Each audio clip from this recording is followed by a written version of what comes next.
Hi, I'm Tim Kane, entertainment editor at the Herald and Review, and I'm at my desk. If you're the kind of person who doesn't like hearing someone else tell somebody else's joke, or if you're planning on seeing Penn and Teller in the next few years and you don't want to have one of their bits spoiled for you, you may want to stop watching now. I normally don't like to tell other people's material, and I'm not going to do a good job of it. I'm not going to do as good a job as Penn Jillette does. But I saw Penn and Teller perform in Las Vegas a couple weeks ago, and one of the things that they did I thought was important enough to share with as many people as I possibly can.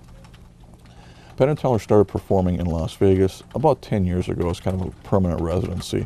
When they did it, I was really troubled. I first saw Penn and Teller in the late 1980s in Chicago. Saw them 2 or 3 times in Chicago, saw them a couple times in Springfield, saw them 2 or 3 times in Champaign. Just loved seeing them as they were touring.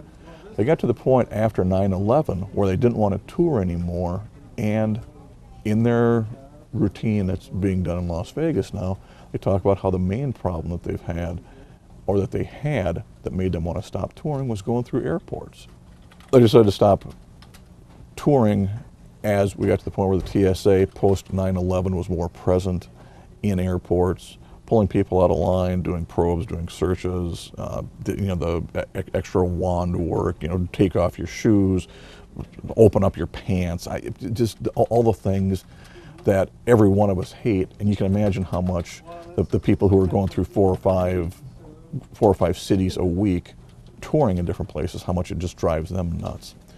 So they set up permanently in Las Vegas. At the time they did it, I didn't realize that that was the point of them doing it. I just thought, well, they've kind of given up, or they've gone to that idea that it seems like some entertainers are going to do and have done now. We have Branson, some people are permanently set up in Branson, and they're basically, we're here, our fans can come to us. We are not going to tour anymore. Our fans can tour to us, and we will be here all the time for you.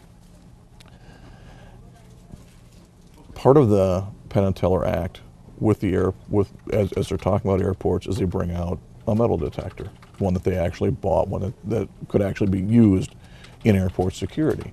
And they show different ways that things can be set off and do assorted tricks that are kind of funny and kind of cute. But it turns into a really serious bit when they hold up this piece, which is something you can buy in their gift shop.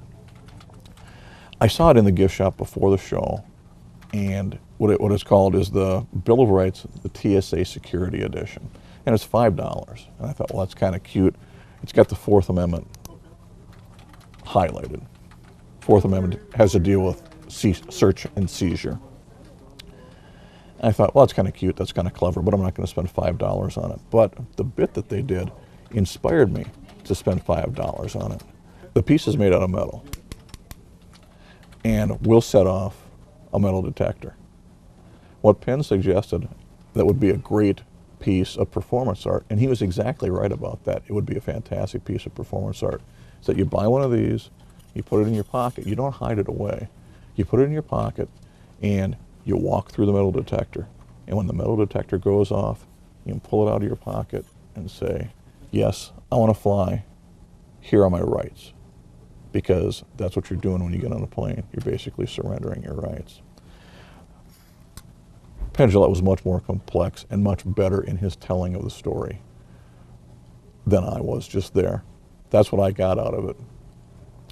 One of the things that Penn Jillette said on stage a long time ago that really stuck with me was, it's not as important that you think about what we're doing or how we're doing it, but you think about why we're doing it. And to me, this piece really spoke volumes, both as a protest and as a piece of performance art.